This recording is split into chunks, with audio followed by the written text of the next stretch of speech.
வணக்கம். நான் கனி மார்த்தாண்டன். இன்றைய ஜோதிட வகுப்பில் திருமணம், குடும்ப வாழ்க்கை இதில் அமைவதில் ஒரு சிக்கலாக இருக்கக்கூடிய ஒரு சாபம், கண்ணீர் விட்டு அழுத சாபம். இந்த சாபம் இருக்கக்கூடிய ஜாதகருக்கு திருமண வாழ்க்கை என்பது ஒரு சரியான வயதில் நமக்கு கிடைக்குமா கிடைக்காதா, இல்லை திருமணம் நிச்சயமான பிறகு கூட இந்த நிச்சயம் திருமணத்தில் தான் முடியுமா, இல்லை அதில் ஏதாவது பிரச்சனை ஏற்பட்டு நடுவிலேயே நின்றுடுமா அப்படிங்கிற மாதிரி தோணும். திருமணம் அமைந்த பிறகும் குடும்ப வாழ்க்கை நீடிக்குமா, இல்லை ஏதாவது பிரச்சனை ஏற்பட்டு நடுவிலேயே ஒரு பிரிவு நோக்கி இந்த திருமண வாழ்க்கை போயிடுமா, இப்படி பல யோசனைகள் இந்த ஜாதகருக்கு திருமண வாழ்க்கைக்குள்ளேயே இருக்கிற மாதிரி இருக்கும். இதற்கு காரணம் இந்த கண்ணீர் விட்டு அழுத சாபம். இதற்கு இன்னொரு பேரும் இருக்குது. பரவலாக எல்லாருக்கும் தெரிந்தது புணர்ப்பு தோஷம். புணர்ப்பு தோஷம் அப்படின்னு சொன்ன உடனே எல்லாருக்கும் தெரியும். இந்த சனிச்சந்திர சேர்க்கை என்பது புணர்ப்பு தோஷம். அதற்கு இன்னொரு பேர் இருக்குது, அதுதான் இந்த கண்ணீர் விட்டு அழுத சாபம். ஜோதிடத்தில் இதற்கு இருதார தோஷம், சந்நியாசி யோகம் அப்படின்ற பேரே சொல்லுவாங்க. இந்த கண்ணீர் விட்டு அழுத சாபம் எதனால் வீரியமான ஒரு தோஷமாக சாபமாக பார்க்கப்படுகிறது. மற்ற கிரகங்களுக்கு இல்லாத ஒரு வலிமை இந்த சனியும் சந்திரனும் ஒரு ஜாதகத்தில் எந்த இடத்துல தொடர்பு கொள்கின்றார்களோ அப்போ ஜாதகருக்கு திருமண வாழ்க்கை என்பது சிக்கலாகத்தான் இருக்குது அப்படின்றத ஏன் சொல்கிறாங்க முதல்ல தெரிந்து கொண்டு அதன் பிறகு இது எப்படி கணிக்கணும், இந்த கணித்து இது வீரியமான ஒரு புணர்ப்பு தோஷம் ஜாதகத்தில் இருக்கான்றதுக்கு என்ன கணிப்பு முறைகள் இருக்கா அப்படிங்கிறதையும் பார்க்க போகிறோம். சனியும் சந்திரனும் ஒரு ஜாதகத்தில் தொடர்பு கொண்டால் இந்த கண்ணீர் விட்ட அழுத சாபமானது வேலை செய்ய ஆரம்பிச்சிடும். சனி என்ற கிரகம் இருக்கக்கூடிய கிரகங்களில் நவ கிரகங்களில் மிக மெதுவாக நகரக்கூடிய கிரகம். இந்த ராகு கேது கூட பார்த்தீங்கன்னா 1.5 ஆண்டுகளுக்கு, அதாவது 18 மாதங்களுக்கு ஒரு முறை தன்னுடைய ராசி கட்டத்தை மாற்றிடுவாங்க. ஆனால் சனியை பொறுத்த வரைக்கும் மிக மெதுவாக 2.5 ஆண்டுகளுக்கு ஒரு முறை தான் ஒரு ராசி கட்டத்திலேருந்து மற்றொரு ராசி கட்டத்துக்கே நகருவார். மிக மெதுவாக நகரக்கூடிய கிரகம் என்றால் அது சனிதான். சந்திரனை பொறுத்த வரைக்கும் மிக வேகமாக நகரக்கூடிய கிரகம். சந்திரன் ஒரு ராசி கட்டத்தில் இருப்பது 2.5 நாட்கள் மட்டும்தான். அதாவது ஒரு 54 மணி நேரம் மட்டுமே ஒரு ராசி கட்டத்தில் இருப்பார். அதற்கு பிறகு அடுத்த ராசி கட்டத்துக்கு மாறிடுவார். மிக வேகமாக நகரக்கூடிய சந்திரன். இந்த சந்திரனுடன் மிக மெதுவாக நகரக்கூடிய சனியும் சேர்ந்திருந்தால் ஒரு ஜாதகருக்கு இந்த கண்ணீர் விட்ட அழுத சாபமானது வேலை செய்யும். ஏன்னா இரண்டுமே எதிரும் புதிருமாக இருக்கக்கூடிய கிரகங்கள். இந்த கிரகங்களுடைய சேர்க்கை என்பது ஜாதகருக்கு திருமண வாழ்க்கையை ஒரு கேள்விக்குறியாக்கும். சனி சந்திரன் இணைவானது ஜாதகத்தில் மாந்தியுடனோ இல்லை பாதகாதிபதியுடனோ தொடர்பு கொண்டு ஜாதகத்தில் இருந்தால் அது பெண் சாபமாக வீரியமான ஒரு கண்ணீர் விட்டு அழுத சாபத்தை வேலை செய்ய ஆரம்பிக்கும். சனிச்சந்திர சேர்க்கை யாருக்கு இருந்தாலும் அது ரொம்ப தோஷமான ஒரு இணைவாக்கத்தான் இருக்கும். ஏனென்றால் மற்ற கிரகங்களுடைய சேர்க்கை கூட இந்த அளவுக்கு கோச்சாரத்திலும் இந்த இணைவு ரொம்ப வேகமாக இருக்குமான்னு பார்த்தீங்கன்னா இருக்காது. ஆனால் சனிச்சந்திர இணைவு ஒரு ஜாதகருக்கு இருக்கா அப்படின்னு சொன்னால் கோச்சாரத்திலும் இந்த இணைவு ரொம்ப அதிகமான நாட்கள் வரும். ஒரு மாதத்தில் 30 நாட்கள், அதில் 20 நாட்கள் இந்த சனிச்சந்திர சேர்க்கை என்பது ஏற்படக்கூடியதாக இருக்குது. அப்போ ஜாதகத்தில் யாருக்கெல்லாம் இந்த சனிச்சந்திர சேர்க்கை இருக்கிறதோ அவர்களுக்கும் இந்த புணர்ப்பு தோஷமானது ரொம்ப அதிகப்படியாக வேலை செஞ்சுட்டே இருக்கும். அது எப்படி, எதனால் அந்த தீவிரம் ஏற்படுகிறது அப்படின்றத நீங்கள் பார்க்க போகிறீங்க. சனிச்சந்திர தொடர்பானது கோச்சாரத்திலும் எப்படி இருக்குன்றதுக்கான சில விதிகள். எதனால் இது ரொம்ப தீவிரமாக எல்லாருமே எல்லா ஜோதிடர்களுமே இந்த சனிச்சந்திர சேர்க்கை இருக்குன்னா புணர்ப்பு தோஷம் இருக்குது, அப்போ திருமண வாழ்க்கையில் பிரச்சனைகள் இருக்குது அப்படின்னு சொல்கிறதுக்கு என்ன காரணம், கோச்சாரத்தில் எப்படி இந்த சனிச்சந்திர தொடர்பு ஏற்படுது அப்படிங்கிறதுக்கான சில விதிகள். முதல் விதியாக பார்க்க போகிறது, சனியினுடைய நட்சத்திரங்களில் சந்திரன் பயணிக்கக்கூடிய நாட்கள் 3 நாட்கள். சந்திரன் ஒரு ராசி மண்டலத்தை சுற்றி வருவதற்கே 27 நாட்கள் மட்டும்தான் எடுத்துக்கிறாரு. ரொம்ப நெருக்கமாக இந்த 12 கட்டங்களையுமே சுற்றி வந்துடுவார்.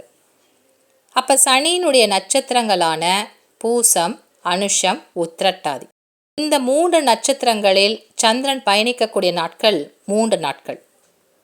அடுத்ததாக சனியினுடைய வீடுகளான மகரம் மற்றும் கும்பராசி, இந்த 2 வீடுகளிலும் அவர் பயணம் செய்யக்கூடிய நாட்கள் 5 நாட்கள். ஏன்னா ஒரு ராசி கட்டத்துக்கு 2 நாட்கள் என்ற கணக்கில் எடுத்துக்கும் போது 5 நாட்கள் என்பது கும்ப ராசியிலும் மகர ராசியிலும் இந்த சந்திரன் பயணிக்கக்கூடிய நாட்கள் 5 நாட்கள்.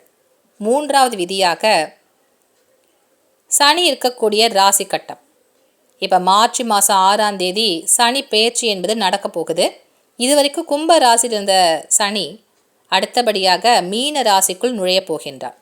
சனி எந்த வீட்டில் இருக்கின்றாரோ அவர் நின்ற வீட்டிலேருந்து 3, 7, 10 ஆகிய ஸ்தானங்களை பார்ப்பார். அவருடைய பார்வை படக்கூடிய ராசிகளில் சந்திரன் பயணிக்கின்ற பொழுது இந்த சனிச்சந்திர ஒரு தொடர்பு என்பது ஏற்படும். இப்போ கும்ப ராசியில் சனி இருக்கின்ற பொழுது அவருடைய 3வது பார்வை என்பது மேஷ ராசியில் படும். மேஷ ராசியிலும் 7ஆம் இடமாக வரக்கூடிய சிம்ம வீட்டிலும் 10ஆம் இடமாக வரக்கூடிய விருச்சிகத்திலும் சந்திரன் பயணிக்கின்ற பொழுது சனியினுடைய பார்வை என்பது சந்திரனின் மீது படும். அப்போ இந்த சனிச்சந்திர தொடர்பு என்பது கிட்டத்தட்ட 7.5 நாட்கள் இந்த சனிச்சந்திர தொடர்பு என்பது ஏற்படும். இதுதான் 3வது விதி. அடுத்தபடியாக கோச்சாரத்தில் சனி நிற்கக்கூடிய நட்சத்திர சாரநாதனின் மற்ற 2 நட்சத்திரங்களில் இந்த சனி பயணிக்கின்ற பொழுது அது ஒரு 2 நாட்கள் என்ற அடிப்படையில் சனிச்சந்திர தொடர்பு என்பது ஏற்படும். உதாரணத்துக்கு சனி நிற்கக்கூடிய நட்சத்திரம் பூரட்டாதி நட்சத்திரமாக இருக்கா அப்படின்னு சொன்னால் அது குருவினுடைய நட்சத்திரம்.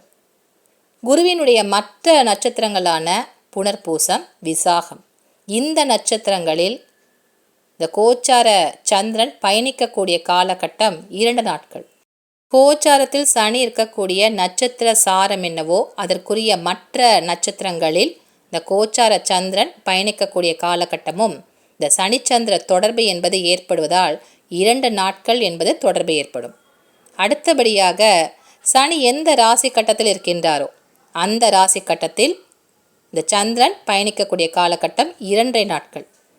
அப்போ சனி எந்த கட்டத்தில் இருக்காரோ கோச்சாரத்தில் அதே இடத்திற்கு சந்திரன் ஒரு 2.5 நாட்கள் பயணம் செய்வார். ஆக மொத்தம் இதை நீங்கள் கூட்டி பார்த்தீங்கன்னா 20 நாட்கள் என்பது தோராயமாக ஒரு மாதத்தில் இந்த சனிச்சந்திர தொடர்பு என்பது ஏற்படுகிறது. ரொம்ப அதிகமாக இந்த சனிச்சந்திர தொடர்பு என்பது கோச்சாரத்தில் நடக்கக்கூடிய ஒரு அமைப்பு இருக்குது. அப்போ ஜாதகத்தில் யாருக்கெல்லாம் இந்த சனிச்சந்திர தொடர்பு என்பது இருக்கிறதோ அது ஒரு தீவிரமான ஒரு அமைப்பாக இந்த கண்ணீர் விட்டு அழுத சாபத்தை ஜாதகருக்கு தூண்டிக்கொண்டே இருக்கும். இந்த 10 நாட்கள் தவிர மற்ற 20 நாட்கள் தொடர்ந்து இந்த சேர்க்கையானது கோச்சாரத்தில் நடைபெற்று கொண்டே இருக்கிறது. அப்போ யாருக்கெல்லாம் இந்த மாதிரி சனிச்சந்திர சேர்க்கை இருக்கோ அவர்களுக்கு இந்த சாபமானது ரொம்ப அதிகப்படியான பிரச்சனைகளை தந்து கொண்டே இருக்கிறது. அப்போ திருமணத்திற்கு வரன் பார்த்தாலும் சீக்கிரமாக அமையாது, இல்லை வரக்கூடிய வரனும் நிச்சயம் வரைக்கும் நீ அது சில நேரங்களில் அது நடைபெறாமல் கூட அந்த திருமணம் போயிடுது. அதற்கெல்லாம் காரணமாக இதை ஒரு தோஷத்தினுடைய அமைப்பானது கொஞ்சம் தீவிரமான ஒரு பிரச்சனையை ஜாதகருக்கு தூண்டி கொண்டே இருக்கிறது. திருமணம் அமைந்த பிறகு கூட திருமண வாழ்க்கை என்பது ஒரு நிம்மதியான ஒரு சூழலை தருமான்னு கேட்டிங்கன்னா அதிலும் ஒரு கேள்விக்குறியாக இருக்கிறதுக்கு முக்கியமான காரணம் கோச்சாரத்தில் இந்த இணைவு என்பது ரொம்ப அதிகமாக நடக்கக்கூடியதாக இருக்குது. அப்போ இந்த இணைவு இருக்கக்கூடிய ஜாதகர்கள் அதிகமாக பாதிக்கப்படுறாங்க. இந்த கண்ணீர் விட்ட அழுத சாபத்தை நம்ம எப்படி ஜாதகத்தில் கணித்து பார்க்கலாம்? இது வரைக்கும் உங்களுக்கு ஏன் இந்த இணைவு ரொம்ப அதிகப்படியான பிரச்சனைகளை ஜாதகருக்கு தூண்டுது அப்படின்றது உங்களுக்கு புரிஞ்சிருக்கும். அதை எப்படி நம்ம ஜாதகத்தில் கணித்து பார்ப்பது? இந்த ராசி கட்டத்தில் சனி சந்திர இணைவானது எப்படி நம்ம தொடர்பு படுத்தி பார்க்கணுன்றதுக்கான விதிகள். முதல் விதியாக பார்க்க போகிறது, ஒரே கட்டத்தில் சனியும் சந்திரனும் சேர்ந்துருக்கு. இப்போ ரிஷப ராசியில் சனியும் சந்திரனும் சேர்ந்துருக்கு, பார்க்கும்போதே தெரிஞ்சிருக்கும் சனிச்சந்திர தொடர்பு என்பது ஜாதகருக்கு ஏற்பட்டிருக்கு. இரண்டாவதாக பார்க்கக்கூடியது, கடகத்தில் சனி இருக்காரு, சந்திரன் 7வது கட்டமான மகர வீட்டில் சந்திரன் இருக்கக்கூடிய அமைப்பு. அப்போ இந்த சனியும் சந்திரனும் சமசப்தமமாக பார்க்கக்கூடிய அமைப்பு என்பது இருக்கிறது. அதனால் தொடர்பு என்பது ஏற்பட்டிருக்கு. இதில் இன்னொரு விதியும் இருக்குது. சனியும் சந்திரனும் பரிவர்த்தனை ஆகி இருக்காங்க. சந்திரனுடைய வீட்டில் சனி இருக்காரு, சனியினுடைய வீடான மகர வீட்டில் சந்திரன் அமர்ந்திருக்கின்றார். அப்போ இந்த சனியும் சந்திரனும் பரிவர்த்தனை ஆகக்கூடிய அமைப்பு இருக்குது. ஒருவேளை சந்திரன் சனியினுடைய பார்வையான 7வது பார்வை கிடைக்காமல் கும்பத்தில் இருந்தாலும் இந்த பரிவர்த்தனை என்ற அமைப்பு செயல்படும். ஏன்னா அது கும்ப வீடு சனியினுடைய சொந்த வீடு. அதனால் இந்த 2 கிரகங்களும் பரிவர்த்தனை ஆகக்கூடிய நிலை என்பது இருக்குது. அப்பொழுதும் இந்த சனிச்சந்திர சேர்க்கை என்பது ஜாதகத்தில் இருக்குன்றதை நம்ம தெரிஞ்சுக்கலாம். 4வது விதியாக இப்போ சந்திரன் இருக்கக்கூடியது மீன வீடு, சனி இருக்கக்கூடியது மேஷ வீட்டில் இருக்காருன்னு வச்சுக்கலாம். மேஷ வீட்டில் இருக்கக்கூடிய சனி வக்கரம் பெற்ற நிலையாக இருக்கின்றார் என்றால் பின்னோக்கி நகருவார். அப்படி பின்னோக்கி நகருகின்ற பொழுது இந்த சனிச்சந்திர சேர்க்கை என்பது மீன ராசியில் நடக்கும். அப்போ ஜாதகருக்கு புணர்ப்பு தோஷம் என்பது வேலை செய்யுது அப்படின்றத தெரிஞ்சுக்கலாம். இப்படி சனிச்சந்திர சேர்க்கையை நம்ம தெரிந்து கொண்டாலும் இது ரொம்ப கடுமையான ஒரு தோஷமாக இருக்கான்னு பார்க்குறதுக்கு டிகிரியை பார்க்கணும். இந்த சனியும் சந்திரனும் ஒரே ராசி கட்டத்திற்குள் இருந்தாலும் இந்த 2 கிரகங்களுக்கு இடையே இருக்கக்கூடிய இடைவெளி என்பது ஒரு 10 டிகிரிக்குள்ளே இருக்குது அப்படின்னு சொன்னால் ரொம்ப நெருக்கமான ஒரு சாபத்தை தரக்கூடிய அமைப்பாக இருக்குது. அப்போ கண்ணீர் விட்டு அழுத சாபம் ஜாதகருக்கு செயல்படக்கூடிய அமைப்பு இருக்குது. 10 டிகிரிக்குள்ளே இருந்தால் கொஞ்சம் அதிகமான பிரச்சனைகளை தருவார். சனி நிற்கக்கூடிய நட்சத்திரம் சந்திரனுடைய நட்சத்திரங்களான ரோஹிணி, ஹஸ்தம், திருவோணம், இந்த 3 நட்சத்திரங்களில் சனி ஒரு ஜாதகருக்கு இருந்தாலும் அது சனிச்சந்திர சேர்க்கை தான். அப்போ சனி எந்த நட்சத்திர காலில் இருக்காருன்றது நம்ம பார்க்கணும். அதே போல் சந்திரன் சனியினுடைய நட்சத்திரங்களான பூசம், அனுஷம், உத்திரட்டாதி, இந்த நட்சத்திரங்களில் இருந்தால் அவங்களுக்கு புணர்ப்பு தோஷம் என்பது வந்துடுமான்னு கேட்டிங்கன்னா சனியினுடைய பார்வை என்பது சந்திரன் மீது படணும். ஏன்னா சனியினுடைய நட்சத்திரங்கள் இருந்தாலே இந்த தோஷம் வந்துடுன்றது கிடையாது. சந்திரனின் மீது சனியினுடைய பார்வை என்பது கிடைக்கணும். இப்போ உதாரணத்துக்கு சந்திரன் இருக்கக்கூடியது பூச நட்சத்திரம், ஜாதகர் பூச நட்சத்திரம் தான் பிறந்திருக்காரு. அப்போ ஜாதகருக்கு இந்த சனிச்சந்திர தொடர்பு என்பது ஏற்பட்டிருக்கான்னு பார்க்குறதுக்கு சனியினுடைய பார்வை சந்திரனுக்கு கிடைக்குதான்றதை பார்க்கணும். கடக ராசியில் பிறந்த இந்த ஜாதகருக்கு சனியினுடைய பார்வை என்பது சந்திரனுக்கு கிடைக்குதான்றதை பார்க்கணும். அப்போ சனி எந்த கட்டங்களில் இருந்தால் சனியை பார்ப்பார். இப்போ சனி துலாம் ராசியிலோ அல்லது ரிஷப வீட்டில் அல்லது மகர வீட்டில் இருந்தால் சனியினுடைய பார்வை என்பது கடகத்தில் இருக்கக்கூடிய சந்திரனுக்கு கிடைக்கும். ஏன்னா சனி நிற்கக்கூடிய ஸ்தானத்துலேருந்து 3, 7, 10 ஆகிய ஸ்தானங்களை பார்ப்பார். இப்போ துலாம் ராசியில் சனி இருந்தால் 10வது பார்வையாக சனியை பார்ப்பார். ரிஷப வீட்டில் இருந்தாலும் 3வது பார்வை என்பது கடக சனியின் மீது விழும். மகர வீட்டில் சனி அமர்ந்திருந்தால் 7வது பார்வையாக சந்திரனை பார்ப்பார். சனியினுடைய நட்சத்திரங்களில் சந்திரன் நின்றாலும் சனியினுடைய பார்வை என்பது ஜாதகருக்கு கிடைத்தால்தான் அப்போ இந்த சனிச்சந்திர தொடர்பு என்பது வேலை செய்யும்.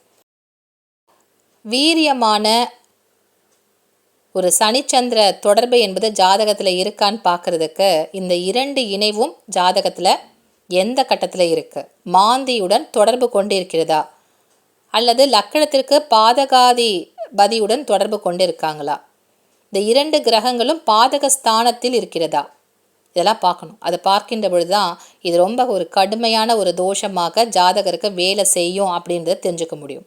ஏன்னா மாந்தி மற்றும் பாதகாதிபதியுடன் இந்த 2 கிரகங்களை ஏதாவது ஒன்று தொடர்பு கொண்டால் இந்த தோஷம் ரொம்ப வீரியமாக இருக்குன்றத தெரிஞ்சுக்கலாம். இந்த வீரியமான இந்த கண்ணீர் விட்ட அழுத சாபத்தை கணிப்பதற்கு ராகு கேதுவையும் பார்க்கணும். இது வரைக்கும் சனிச்சந்திர தொடர்பு மட்டும்தான் நம்ம பார்த்துட்டு இருந்தோம். ராகு கேதுவையும் பார்க்கின்ற பொழுது தான் இந்த கர்மா இந்த சனிச்சந்திர தொடர்பை ஏற்படுத்தியிருக்கா ஜாதகத்தில்னு பார்க்க முடியும். இப்போ நீங்கள் பார்க்குற இந்த உதாரண ஜாதகத்தில் சனியும் சந்திரனும் ஒரே ராசி கட்டத்தில் இல்லை. சந்திரன் இருக்கக்கூடிய வீடு ரிஷப வீடு. இந்த வீட்டில் இருக்கக்கூடிய நட்சத்திரங்கள் கார்த்திகை, ரோஹிணி, மிருகசீஷம். சனியினுடைய நட்சத்திரங்கள் எதிலையும் இந்த சந்திரன் பயணிக்கவில்லை. சனியினுடைய பார்வையும் சந்திரனுக்கு கிடைக்கல. ஆனாலும் இந்த ஜாதகருக்கு இந்த சனிச்சந்திர தொடர்பு என்பது ஏற்பட்டிருக்கு. அதற்காகத்தான் இந்த ராகு கேதுவின்னு எழுதி வச்சுருக்கேன். இந்த ராகு கேதுவினுடைய அச்சு எந்த நட்சத்திர சாரத்தில் இருக்குன்றதா பார்க்கணும். ராகு நிற்கக்கூடிய வீடு மகர வீட்டில் ராகு இருக்காரு. கேது நிற்கக்கூடியது கடக வீட்டில் இருக்காரு. என்ன நட்சத்திர சாரம் பெற்று இந்த 2 கிரகங்களும் இருக்குன்றதா பார்க்கணும். ராகு நிற்கக்கூடிய நட்சத்திரம் திருவோண நட்சத்திரம், கேது நிற்கக்கூடிய நட்சத்திரம் பூச நட்சத்திரம். திருவோணம் என்பது சந்திரனுடைய நட்சத்திரம். அப்போ ராகு சந்திரனுடைய சாரம் பெற்று மகர வீட்டில் இருக்கின்றார். கேது நிற்கக்கூடிய நட்சத்திரம் பூசம் என்பதால் சனியினுடைய நட்சத்திர சாரம் பெற்று கேது கடகத்தில் அமர்ந்திருக்கின்றார். இந்த மீளாத கர்மாவை தரக்கூடிய கிரகமான ராகு ஜாதகருக்கு சந்திரனுடைய சாரம் பெற்றும் போன பிறவியினுடைய தொடர்புகளை காட்டக்கூடிய கேது சனியினுடைய நட்சத்திர சாரம் பெற்றிருக்கு. அப்போ இந்த ராகு கேது அச்சு சனிச்சந்திர சேர்க்கையை தரக்கூடியதாக ஜாதகருக்கு கண்ணீர் விட்டு அழுத சாபத்தை காட்டுவதாக இருக்குது. அப்போ இந்த ராகு கேது நிற்கக்கூடிய நட்சத்திரங்கள் என்னன்றது நீங்கள் கவனித்து பார்த்தா தான் இந்த கர்மாவானது உங்களுக்கு ஒரு சனிச்சந்திர சேர்க்கையை தந்திருக்கிறதா அப்படிங்கிறத ஜாதகத்தில் கணிக்க முடியும். பொதுவாகவே ராகு கேதுக்கள் ஒரு ஜாதகத்தில் போன பிறவியினுடைய கர்மாக்களை நம்முடைய ஜாதகத்தில் புகுத்தும். கேதுவின் வழியாக உள்ளே நுழைந்து ராகுவின் வழியாக ஜாதகத்தில் முளைக்கும் அப்படின்னு சொல்லுவாங்க. அப்போ போன பிறவியினுடைய கர்மா என்பது கேதுவின் வழியாகத்தான் நமக்கு உள்ளே வரும். வந்து தான் நமக்கு பலன்களை ராகுவின் மூலமாக தருவார். என விஷம் இருக்கக்கூடிய பகுதியான ராகுவே ஜாதகத்தில் அந்த மீளாத கர்மாவை தரக்கூடிய கிரகமாக செயலாற்றுவார். சனிச்சந்திர தொடர்பு பெற்றிருக்கக்கூடிய ஜாதகமாக இருந்தால் ஒரு வீரியமான இந்த கண்ணீர் விட்ட அழுத சாபம் ஜாதகருக்கு இருக்க திருமண வாழ்க்கையிலும் குடும்ப வாழ்க்கையிலும் பிரச்சனை தரக்கூடியதாக இருக்குன்றதை நம்ம தெரிஞ்சுக்கலாம். இன்றைய ஜோதிட வகுப்பில் இந்த சனிச்சந்திர சேர்க்கை எதனால் ஒரு கடுமையான ஒரு தோஷமாக ஜாதகருக்கு சொல்லப்பட்டிருக்கு, அதனுடைய கோச்சாரத்தில் ஏற்படக்கூடிய தொடர்புகள் எப்படி நம்ம கணிச்சு பார்க்கணும், அதற்கான விதிகளும் உங்களுக்கு புரிஞ்சிருக்கும். அதே நேரத்தில் இந்த சனிச்சந்திர தொடர்பை நம்ம எப்படிலாம் ஜாதகத்தில் கணித்து பார்க்கணும். முக்கியமாக இந்த ராகு கேதுக்கு சனிச்சந்திர தொடர்பு என்பது இருக்கா அப்படிங்கிறத எப்படி கணித்து பார்க்கலான்றதையும் இன்றைக்கி வகுப்பில் நீங்கள் புரிஞ்சிட்ருப்பீங்க. இந்த விதிகளை பயன்படுத்தி யாருடைய ஜாதகத்தில் இந்த கண்ணீர் விட்ட அழுத சாபமான புணர்ப்பு தோஷம் இருக்கா, கடுமையாக இருக்கான்றதை நம்ம தெரிந்து கொள்ளக்கூடிய விதிகள் இன்றைக்கி ஜோதிட வகுப்பில் உங்களுக்கு புரிஞ்சிருக்கும். மீண்டும் அடுத்த வகுப்பில் உங்களை சந்திக்கின்றேன். நன்றி, வணக்கம்.